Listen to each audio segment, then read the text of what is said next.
And so it is, which is another way of saying, amen. I attach my belief to what you just said or what I just heard. So today I'd like for us to spend a little time in thought and a little time in meditation and prayer. As you know, we've been through a lot in this country, in the USA, at least in the last couple of weeks, with the shootings, with the deaths of so many people, and so much outrage and rhetoric has emerged about that. I would like for us to take a few moments and use our form of prayer, the form of prayer that we teach, the form of prayer that we use with each other and with anyone else who is open to learning and knowing about it.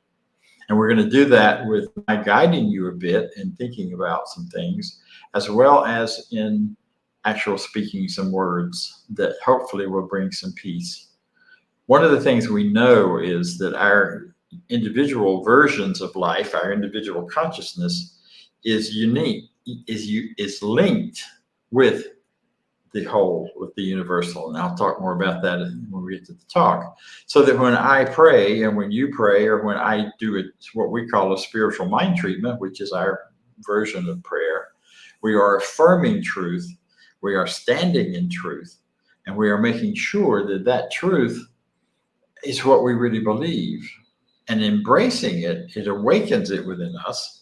It also awakens it with anyone else who we feel connected with, and anyone else who is in any way connected with us. When you hear your name, in some ways you're connecting with everyone who ever heard their name as the same as yours. If you are someone who uses prayer and meditation, every time you pray and meditate, you're connecting with the prayers and the meditations of all people who ever have done that. In a world of unity, in a world of oneness, that's what's going on. So you're not only buoyed up by what you're thinking and praying for, or affirming or declaring to be true, but you're also then engaging with all of those millions of people who have the same ideas and the same connectedness. So I would like for us to take a few minutes just to settle quietly into a moment of thinking about who we are. So I want to invite you first to give some thought. Just kind of, if you feel comfortable closing your eyes, do that. If not, of course, however you're moved. But I want to invite you to do that, but to give some thought to what am I really believing and feeling about what this infinite is, this universal something, this God, if you will, this infinite intelligence. There are lots of names and words for it. But what is it for you? What is it for me? And I will speak my words in each part of this. But the word that matters the most is what you're hearing and feeling and experiencing in yourself. So I settle to take a moment and fill in the blanks of God is, life is, spirit is. And I am recognizing that spirit is one universal, unified field of energy and information that is flowing through everything everything that is, ever has been, ever will be, is an expression of that unified field of information. An infinite can only have one version of itself because it's only one. So I know and believe that I am living and immersed in an infinite power, an infinite intelligence, an infinite that carries within it everything that is existing anywhere and ever has or ever will in the world. Therefore, the infinite power of love vibrates through my very being. The infinite power of beauty, of peace, of harmony, of fire, of energy, of excitement, The infinite versions of those things are available all around me and in me and through me. And by this moment, I recognize because of that, since I am made of this one something, then all of that is available to me individually. And so I open my heart and mind to a better idea of who I am. And I allow my mind to, and my imagination to carry me through an expression of that.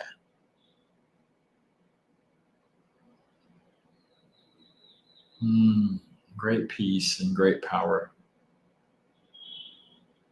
And since I am immersed in this energy, this power, this love, this life, this infinite intelligence, everything I say, think, feel, and express comes from it and through it. And so I stand and declare in this moment peace. Peace on earth. Peace in the hearts of all people who are open to that peace.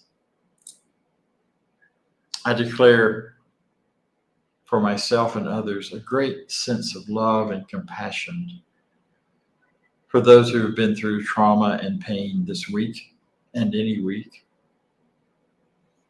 Not just the ones we hear on the news, but anywhere that someone has been harmed physically, emotionally, and intentionally by someone else's distorted thinking, someone else's distorted behavior. And I hold those people and those families in very high regard of love. So that in the midst of pain, every breath we take, every breath they take, every breath that is taken, breathes in a sense of infinite love, compassionate support, and comfort, which may seem almost bizarre considering how much pain some people are in. But the comfort comes, and it comes easily and freely. And is already in them available to be awakened. We honor the human experience of pain and suffering as along with the human experience of peace and harmony and love. We stand in this awareness that the ebb and flow of life, the ebb and flow of humanity, of human experience that goes on inside of each of us, goes on in our collective world as well. And we stand for the flow and the ebb of goodness, the flow and the ebb of love, the flow and ebb of peace, harmony, and respect.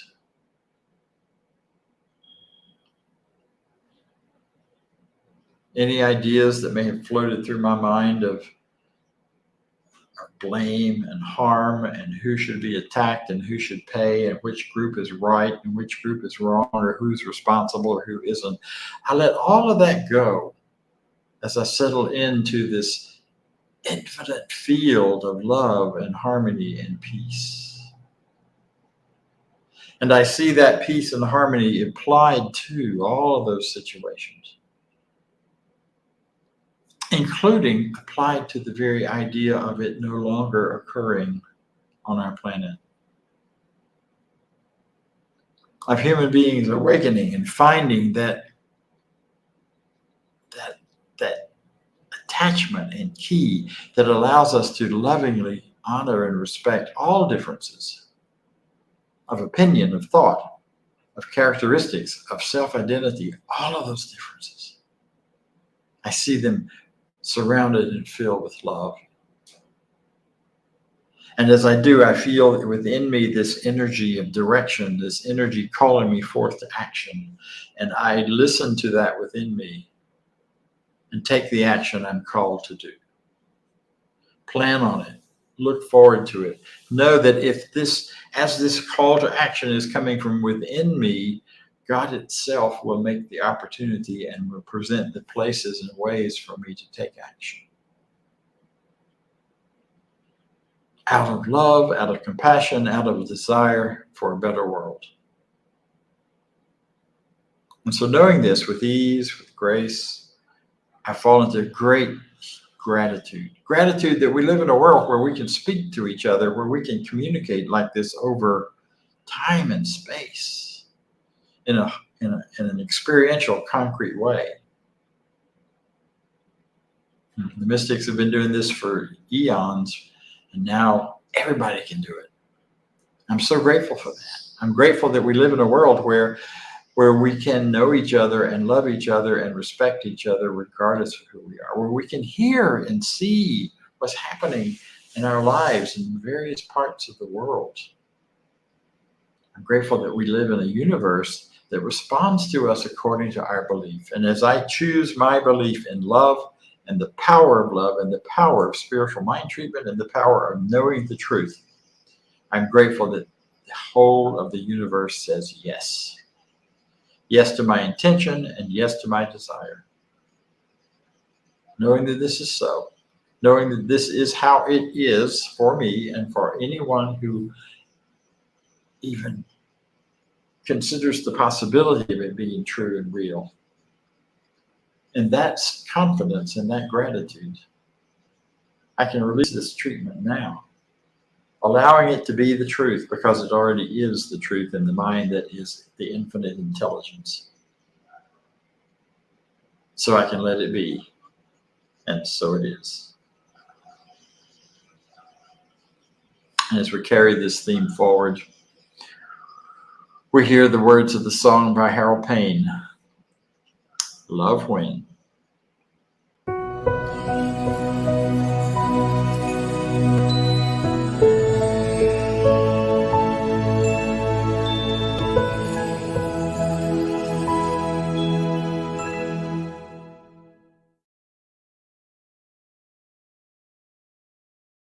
You turn the news on, you get your blues on from all the negativity. It's hard to wrap yourself around what's going down on TV. You can stress it, second guess it. You can think about it way too hard, or you can move the conversation from your head to your heart. Sometimes it's a matter of just letting go, holding on to the one thing we know. Love wins, love wins. That's where the circle of life begins. It's the one simple lesson worth learning again and again. Love wins. We all matter. It doesn't matter if we're on one side or the other, as long as we find a way to get along with one another. We can agree to disagree, or maybe even realize that you see another point of view when you look through someone else's eyes. Sometimes it's as easy as just letting go and holding on to one thing we know. Love wins, love wins. That's where the circle of life begins. It's the one simple lesson worth learning again and again. Love wins whenever you give it a chance. It is the one hope that everyone has to build a better world for us all. Love wins, love wins. That's where the circle of life begins. It's the one simple lesson worth learning again and again.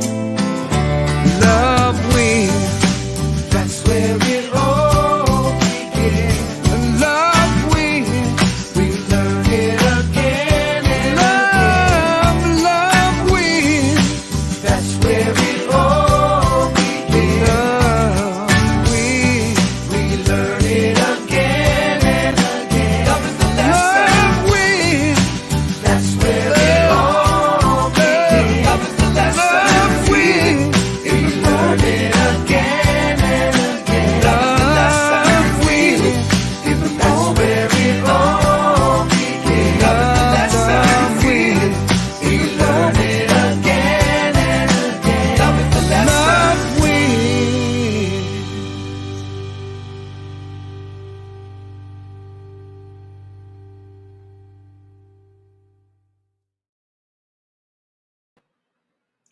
Love wins. Not always easy to believe that, not always easy to see the evidence of it around us, but it's true.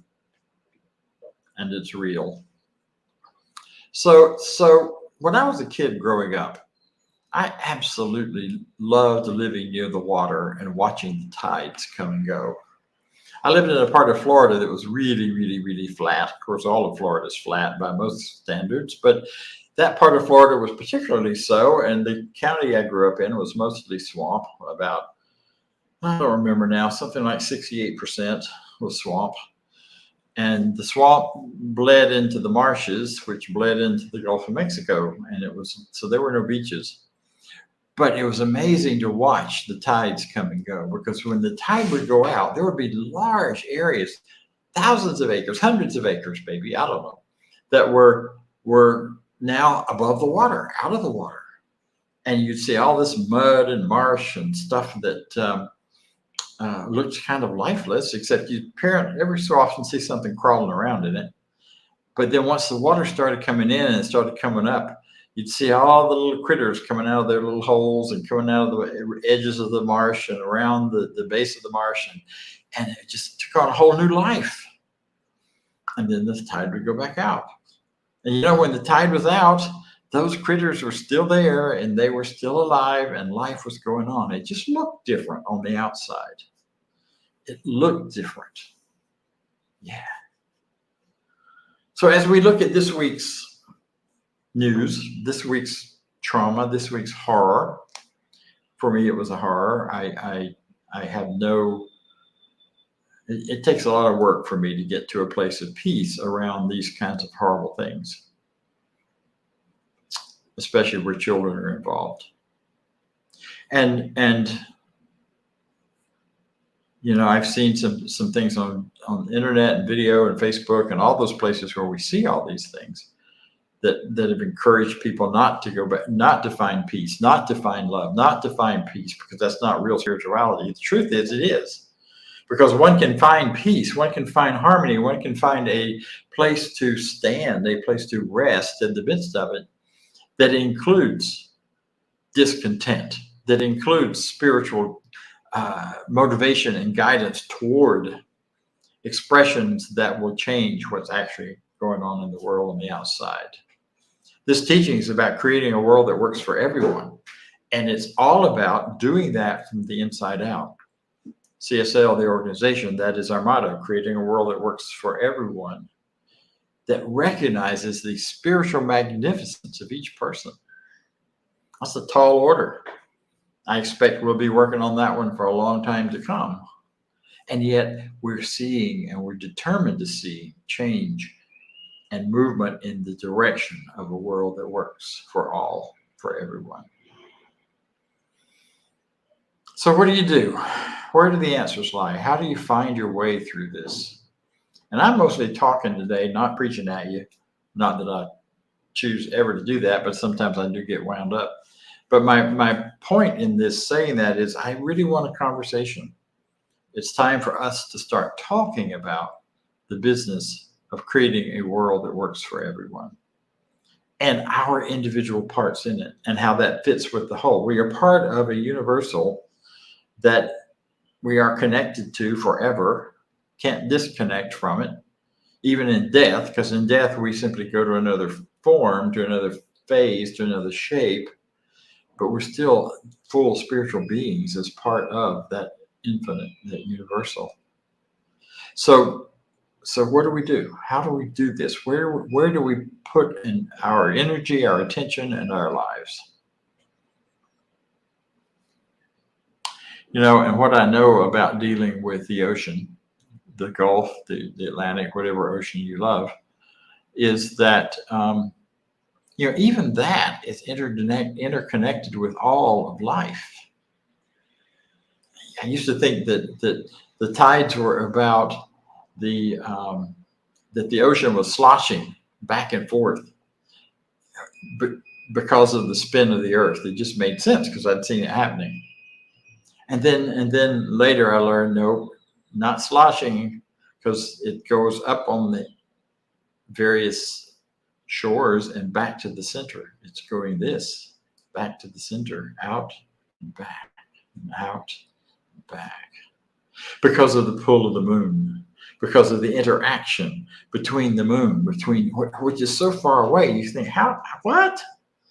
As a kid, that was really hard to get my brain around, but here we are in this amazing, very powerful and very large expression of life that is bigger than the planet, that's bigger. So there are all these interconnections and all of these ways in which we connect and the ways in which we are influenced and influence one another in this quest for greater living, quest for freer living. And over the years, we've talked about it in lots of different ways and different languages. But today I would like to just remind you of a couple of things. First of all, that in recent history, there's a list going around on Facebook of 250 situations in which children are being shot at and shot in schools all across America. 250, and they're listed and named, including this latest one. And the person that sent that out and that shared also an article, Scientific American, said that from Scientific American, that there's a pattern to the people who do this, that there's a generalized anger that doesn't really have a place to go. And so the choice is either it turns in on them, they find a way to blame themselves for everything, they become so angry at themselves and often suicidal. But that's that anger, because anger is a thing that wants to externalize, it wants to express. It's an energy to help us get things done that we couldn't do otherwise. So it pushes out. And so that anger from at ourselves gets externalized to be angry at other people. And when that anger is powerless, when there's no one hearing it or responding to it or saying, this is a call for help, that child or that young adult picks up a gun and starts shooting. We've known for many years that the anger, that violence does not come out of helplessness. Violence comes out of that belief that we are not being responded to, that it has no power, that belief that it is powerless. And the last vestige of grabbing power is either to hurt ourselves or hurt someone else, because that's one place we feel perhaps we still have control. And for human beings, having that sense of control, being in charge of our lives is essential for living. So Science of Mind and this teaching of oneness says, because you can't separate what's outside and inside are simply reflections of one another, reflections of the same thing. The outward reflection of what's happening in our country is a picture of the inward reflection of what's going on in the mass humanity of this country. So that the hate, the fear, the anger, all of that stuff, we've been talking all month about these feelings and how to process and deal with them, but the fact that it's internal, spews out, expresses out, and shows up in our world. There's an interesting quote that I saw this morning on the first thing I looked at on social media. It said, in a world where we constantly think about what's wrong and what needs to be fixed and what we're afraid of, why are we surprised that what we're afraid of just keeps happening and showing up? Because we have the power within us to change all of that, but that power has to start by changing us before we can fix them. If you don't like your weight, you don't go buy a new mirror, you change your weight. If you don't like your feelings, instead of trying to fix it out there so you won't feel this way, get rid of so-and-so or make this happen differently in the world out there so maybe you'll feel better. That's called codependency on a grand scale. The solution is to look within us and find the places where we can change what we think and how we feel. Now, yes, most of us would never think of picking up a gun and hurting anyone else, much less a room full of children. But that's about degrees. That's about how much anger there is, how much feeling there is, how much helplessness we feel.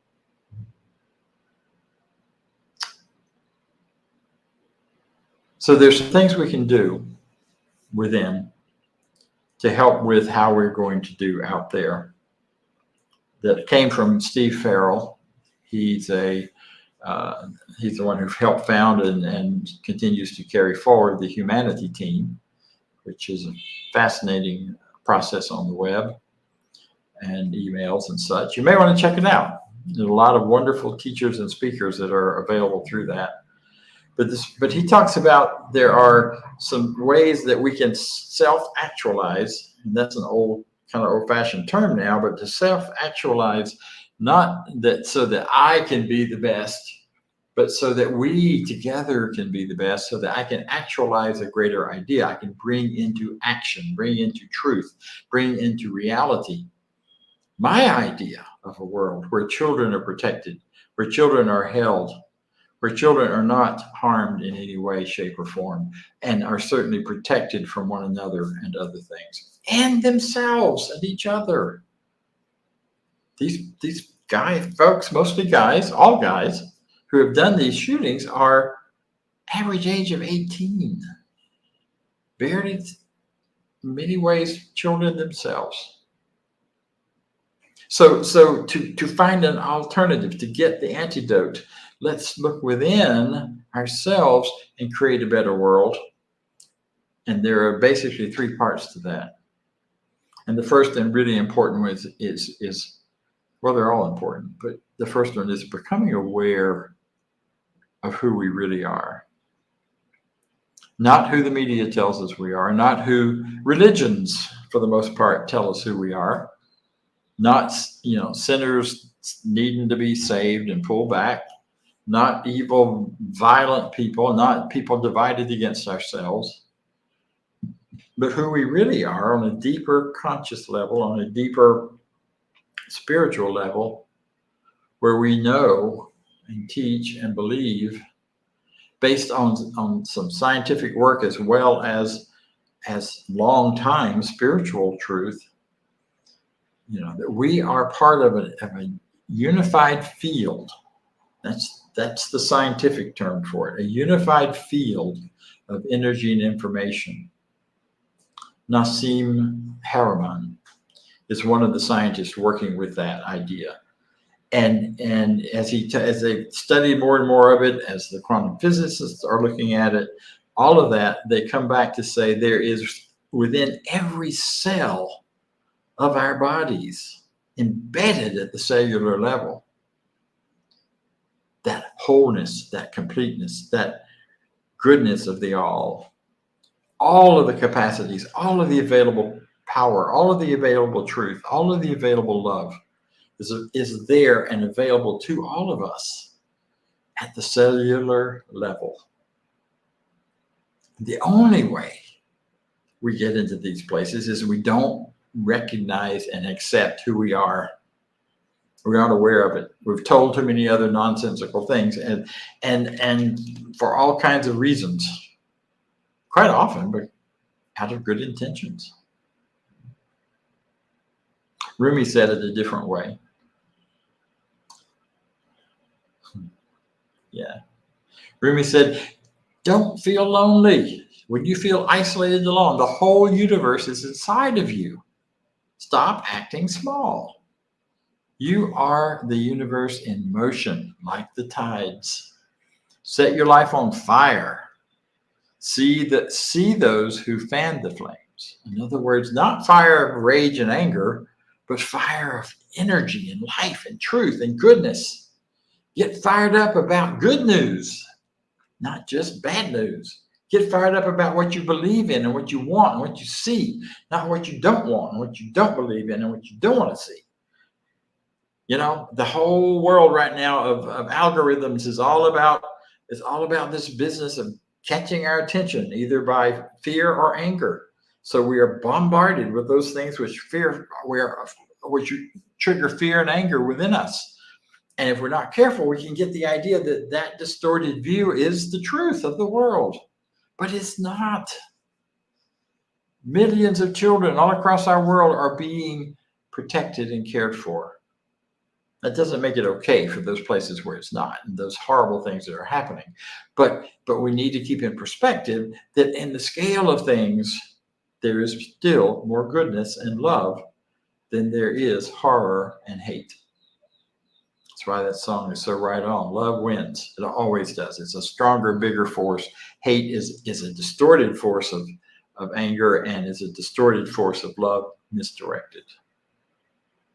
So now becoming aware of that is really, really important. And then the next piece of it is to embrace that truth, that reality of who you are, that I live in a universal world of one power, and I can know how to live within it in a very effective way if I simply start changing how I think and feel about that. If I quit looking for the bad guys and start focusing on spending my attention with the good guys. Now, it doesn't mean I'm going to ignore those terrible things that happen. We get accused of that a lot, but it's not about ignoring. It's not about shuffling things to the side.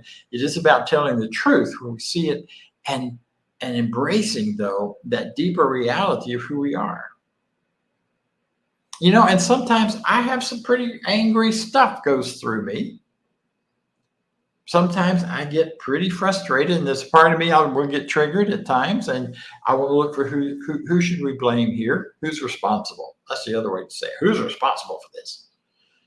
You know, right now with this thing in Texas, it's, you know, is it the mental health system that's responsible? Is it the guns that's responsible?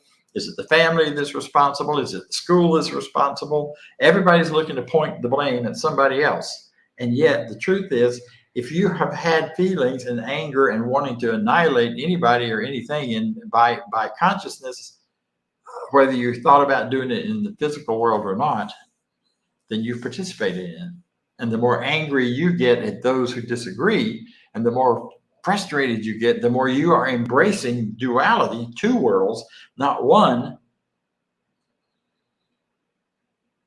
and the more you're adding to that rage and anger in the general consciousness of the human beings. So instead, embrace the truth, embrace love, find a way to love. Imagine the pain and hurt anyone who would go to that extreme must be experiencing to do so.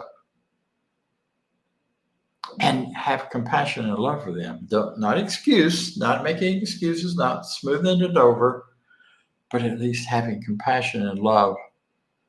If you've ever been in a situation where you felt desperate and lost. Because what that will do is that will heal that energy, that will bring that energy of love into a greater resonance, into a greater power in that situation, for yourself as well as for them. And you embrace that also by embracing what is your inner call? What are you pulled toward? What is it that speaks to you out of all of these things? Who are you really, and why are you here? What are you about? We talked last week about your why. Why are you here? Because the answer to that question is far more important and will inform how you respond to these things happening in the world around you. They matter. You matter. And responding to those in a way that is powerful and real is what matters. And out of that call, out of that sense of what you're pulled toward, then you take action. Then you take demonstration. You demonstrate not from a place of trying to destroy something that you don't like or fix something that's wrong, but from a place of wanting to bring something that's right into the picture in a more powerful and useful way. We call that demonstration. Demonstrating as a result of changing your mind and thought, the behaviors. Some people are called to action, getting involved politically. I was called to action many, many years ago, and have still participated in the action at the level of working with mental health, working with help, supporting and loving people into finding a better expression of themselves.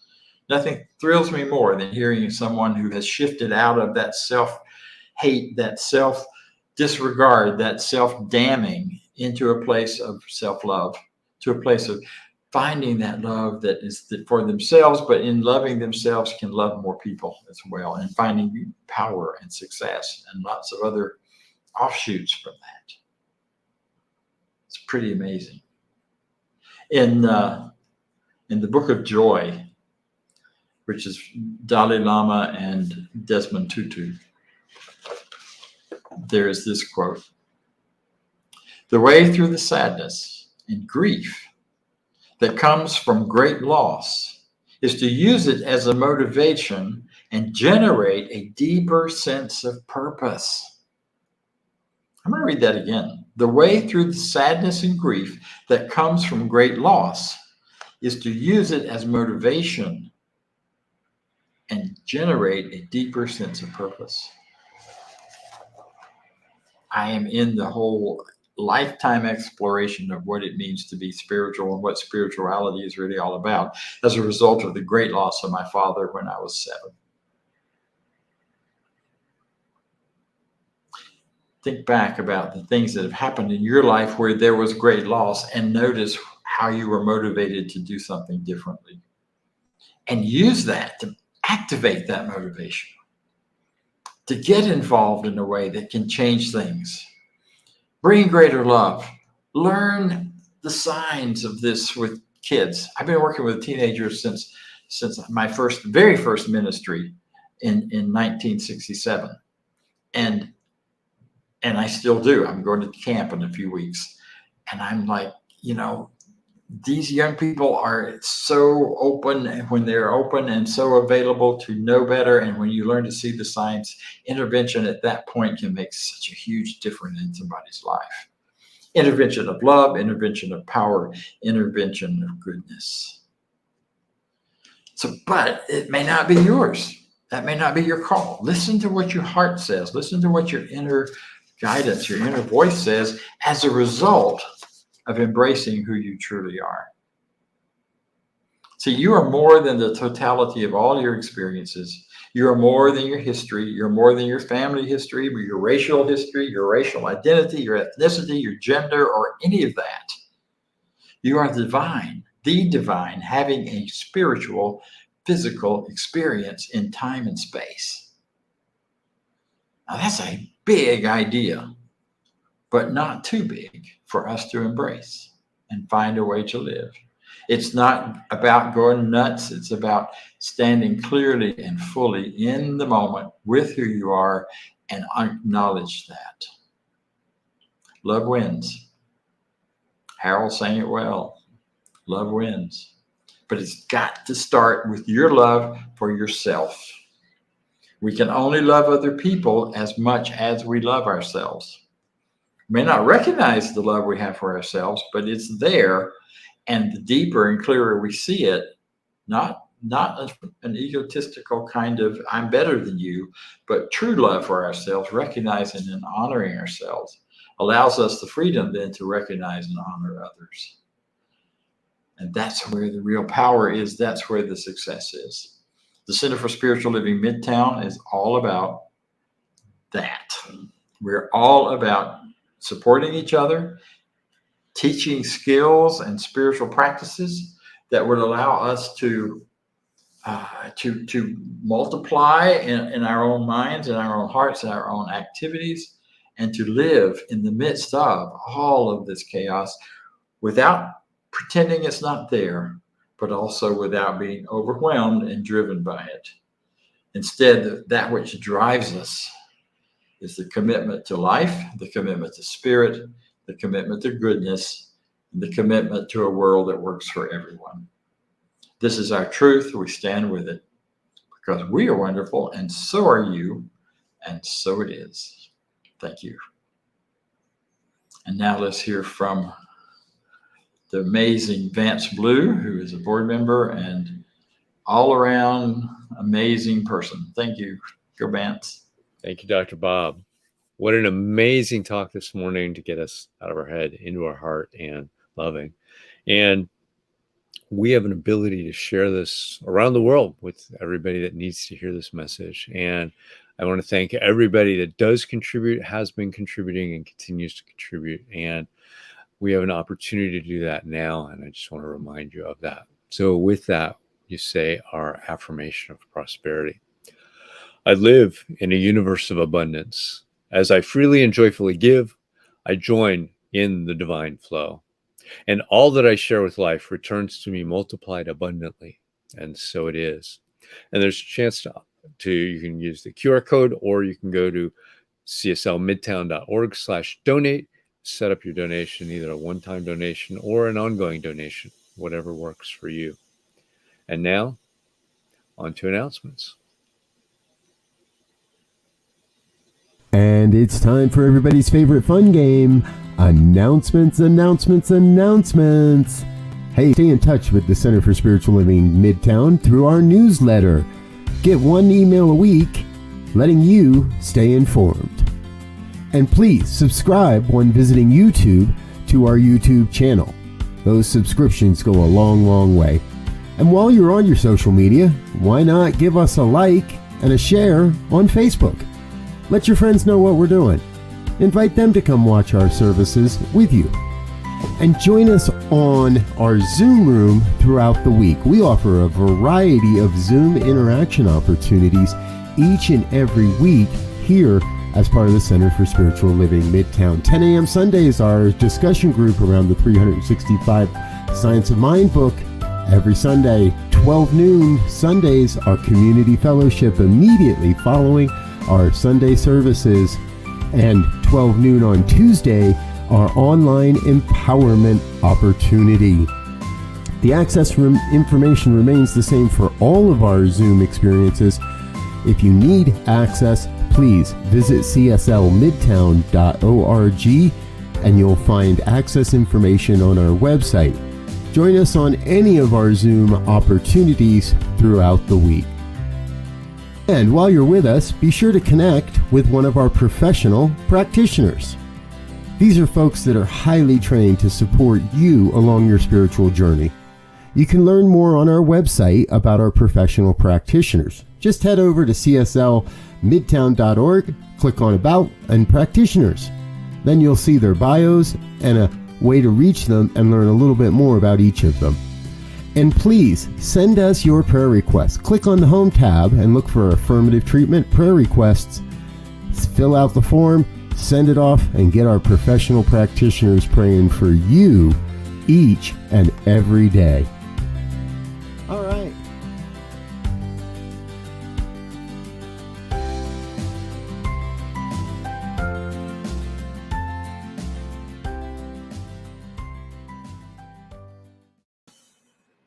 All right, he says. He's right. Thank you, New Thought Network, for broadcasting this and supporting us by helping us organize what we're doing. Thank you, Diego Reyes as the guy who's doing that for us. Vance, who does the online work for our center. We are all gathering shortly after this broadcast on our Zoom call, on our Zoom meeting. If you'd like to join us, please come, because it's an opportunity to talk a little about what you've heard, also an opportunity to meet some other people who are on a similar path and are looking to find greater love and greater support for one another through these times. So I invite you to join us in just a few minutes there. Next week, by the way, I will not be just online, and I will not still be in Mexico. I will be back in the U.S., and we will be meeting in person at the Garden Hill Recreation Center in Atlanta. You'll find all that information on the website or in our newsletter. If you're not getting the newsletter, please be sure to sign up for it on the website. You can get all the stuff there that you need to know. So next week we'll be broadcasting from there. So we will be online and in person, and we're learning that hybrid dance that takes a little more skill, and we're getting there. We are getting there. I'll leave it at that. So now, as we close, I invite you to join me in our closing affirmation. I leave this place now knowing something better than I knew before. I go forth into the world with a heart full of love and a mind full of good sense. I look at the world in a greater way, knowing that I have within me everything I need to create the life I desire. I give thanks for this understanding, and I am grateful for the spirit of life that lives through me. And so it is. See you next time. Thank you.